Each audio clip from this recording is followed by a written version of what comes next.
Assalamu alaikum guys. 12th physics chapter number 3rd, kinetic theory of gases and radiation. So we have completed the kinetic theory of gases. अब हम radiation का part पढ़ रहे हैं। तो radiation में हमने जैसे लास्ट लेक्चर में अथर्मेनस एंड डायथर्मेनस देखा कि कौन सी ऐसी बॉडी है जो ज़्यादा रिफ्लेक्ट करती है, तो ट्रांसमिशन करती है अपनी बॉडी, और कौन सी ऐसी बॉडी है जो ट्रांसमिशन नहीं करती है। हमने दोनों के रेफरेंस देख लिए थे, लेकिन हमने ये बात भी देखा कि 100% ट्रांसमिशन पॉसिबल नहीं है, 100% एब्जॉर्प्शन पॉसिबल नहीं है। तो ऐसी कौन सी बॉडी है जो 100% एब्जॉर्ब करती है?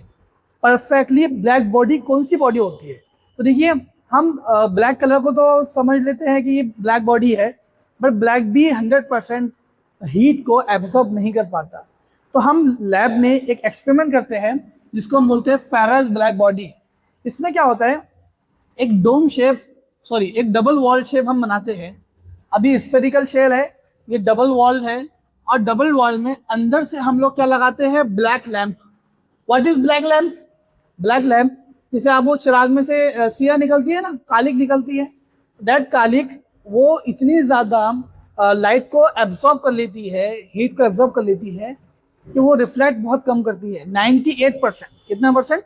98% वो हीट रेडिएशन को एब्जॉर्ब कर लेती है, सिर्फ 2% को रिफ्लेक्ट करती है। इसीलिए हम लोग क्या करते हैं, अंदर से इस सरफेस को ब्लैक लैम्प से कोटेड कर देते हैं, समझा? देन ये प्रोजेक्शन कोनिकल प्रोजेक्शन है, जहाँ पर लाइट आएंगी और हीट रेडिएशन आएंगी, तो वहाँ से आकर वो रिफ्लेक्ट हो जाएंगी। देन यहाँ से हम लोग ये सरफेस जो है ना, इसका बाहर का सरफेस, उसको हम कोट करते हैं सिल्वर पॉलिश्ड सरफेस। हम सिल्वर पॉलिश करते हैं बाहर से। क्यों सिल्वर पॉलिश करते हैं? सिल्वर पॉलिश इसलिए करते हैं ताकि उसमें से ट्रांसमिशन कम से कम हो, ट्रांसमिशन जीरो हो जाए। क्योंकि देखो, जो अगर सिल्वर पॉलिश्ड होगा तो उस पर क्या होंगी, लाइट आएंगी और रिफ्लेक्ट हो जाएंगी। जब रिफ्लेक्ट हो जाएंगी तो ट्रांसमिशन कम से कम होगा, इस वजह से हीट अंदर नहीं जाएंगी। हमको क्या करना है, 100% परफेक्टली ब्लैक बॉडी बनाना है, चाहे एब्जॉर्ब 100% हो जाए।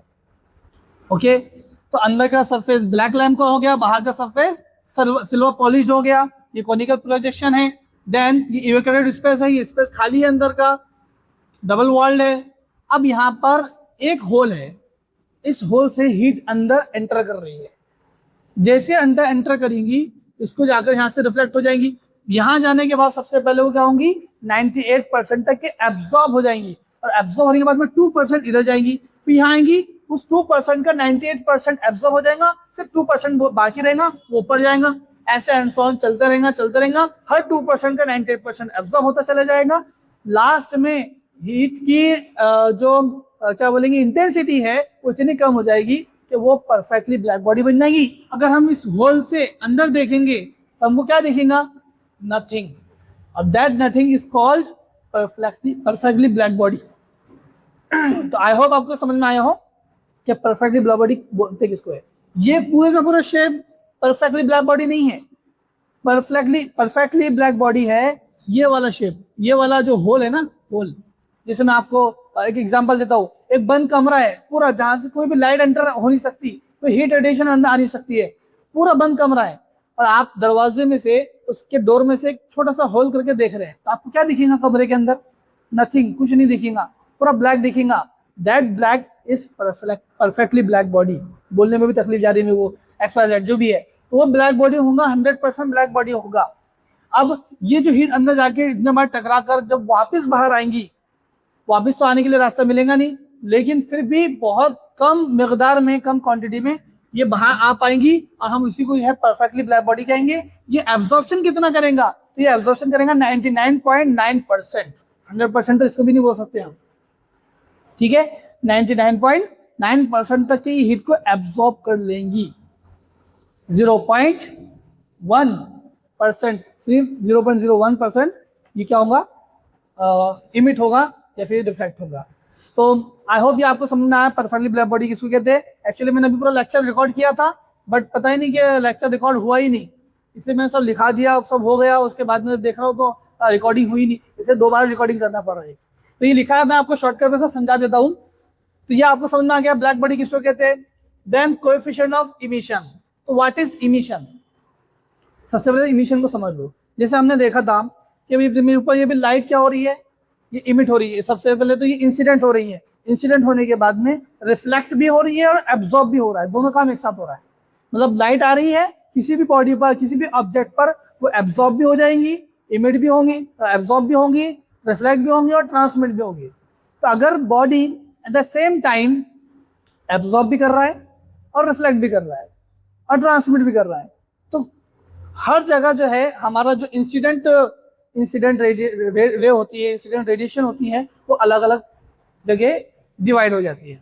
अब हमको देखना है इमिशन। तो इमिशन क्या होता है, जब बॉडी एब्जॉर्ब कर लेती है, एब्जॉर्ब करने के बाद वो उसमें से इमिट भी करती है, इखराज भी करती है, यानी बॉडी हीट को बाहर भी निकालती है अपने अंदर से। जब उसने एब्जॉर्ब किया तो निकालेंगे भी बाहर, तो that is emission, that is emission. और इमिशन को और थोड़ा सा समझना है, what is emission, emission power.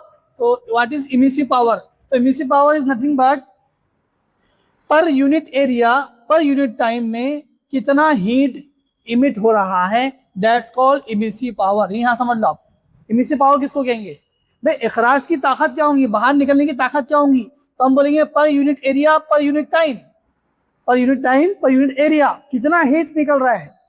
Example हम लेंगे, 1 सेकंड में 1 मीटर स्क्वायर में से कितनी हीट बाहर निकल रही है, that's called emissive power. Okay, तो what is coefficient of emission, आप कोएफिशिएंट ऑफ इमिशन समझो, जैसे आपने इमिशन ऑफ इमिसिव पावर समझा है, आप कोएफिशिएंट ऑफ इमिशन समझो। Emissive power of normal body, कोई भी नॉर्मल बॉडी हो सकती है, emissive power of normal body upon emissive power of black body. जैसे हमने ब्लैक बॉडी देखा, इसका जो इमिसिव पावर है, इखराज की ताकत है वो, और इमिसिव पावर जो नॉर्मल बॉडी का है, इन दोनों का रेशो, इनका तनासुब ही हमारे पास कोएफिशिएंट ऑफ इमिशन होता है। ठीक है, ब्लैक बॉडी है तो ब्लैक बॉडी एब्जॉर्प्शन भी ज्यादा करता है। अभी हमने देखा कि 98% क्या करता है, एब्जॉर्ब कर लेता है, और 99% पूरा का पूरा हीट क्या हो जाता है, एब्जॉर्ब हो जाता है। तो ऐसे ही इसका एब्जॉर्प्शन ज्यादा होगा तो इमिशन भी ज्यादा होगा, और नॉर्मल बॉडी का एब्जॉर्प्शन कम होगा तो इमिशन भी कम होगा। That's called the coefficient of emission. तो आई होप आपको अच्छे से समझ में आया हो what is coefficient of emission. तो इसका अगर फॉर्मूला हम देखें तो R upon R B, R what is R, R emissive power of normal body और R B emissive power of black body. Notes में कहीं के यहाँ पे R की जगह E भी आपको दिया हुआ है, तो जो चीज आपको ज्यादा बेटर लग रही है आप वो यूज कर सकते हैं। मेरे हिसाब से R अपॉन आर बी यहाँ पर ज्यादा बेटर रहेगा, ज्यादा तो नोट्स के अंदर R अपॉन आर बी दिया हुआ है। तो इखराजी ताकत ऑफ नॉर्मल बॉडी एंड इखराजी ताकत ऑफ ब्लैक बॉडी, इनका रेशो, इनका तनासुब ही हमारे पास में E है। और what is E, coefficient of emission. समझे क्या आप। देन सेकंड अपने पास में टर्म है कोएफिशिएंट ऑफ एब्जॉर्प्शन। ये तो हमने लास्ट लेक्चर में भी देखा है, लेकिन यहाँ पर और समझ लेते हैं तो what is coefficient of absorption, इसी से रिलेटेड है इसलिए हम समझा रहे। मान लो ये बॉडी है, इस बॉडी पर क्या हो रहा है, क्यू हीट हम क्या कर रहे हैं, इंसिडेंट कर रहे हैं। तो क्यू हीट जो है इंसिडेंट हो रही है, उसमें एब्जॉर्ब कितनी हो रही है, एब्जॉर्ब कितनी हो रही है, तो that absorption and incident of radiation, heat radiation का ये जो रेशो है, उस रेशो को हम क्या बोलेंगे, coefficient of absorption, QA upon Q। QA क्या होता है, एब्जॉर्प्शन, कितना एब्जॉर्ब हुआ है, और Q कितना इंसिडेंट हुआ है, कितना इनेकास हुआ, सॉरी कितना जो है वकू हुआ है, और कितना जो है जज्ब हुआ है, उसी के रेशो और तनासुब को हम क्या बोलेंगे, कोएफिशिएंट ऑफ एब्जॉर्प्शन बोलेंगे। तो ये एक छोटा सा लेक्चर आप लोगों को इंट्रोडक्शन लेक्चर था, आगे और इससे ज़्यादा हम डिटेल में पढ़ने वाले हैं। तो अगर आपको अच्छा लग रहा है और आपको कुछ सीखने को मिल रहा है तो प्लीज़ लाइक, शेयर, सब्सक्राइब। इसी तरीके से मैं शॉर्ट AI वीडियोज़ भी बना रहा हूँ, जहाँ मैं इस फिजिक्स के जो कॉम्प्लेक्स एंड कॉम्प्लिकेटेड टॉपिक्स होते हैं उसको मैं आसान अंदाज में समझाने की कोशिश कर रहा हूँ। तो please like, share and subscribe. Thank you.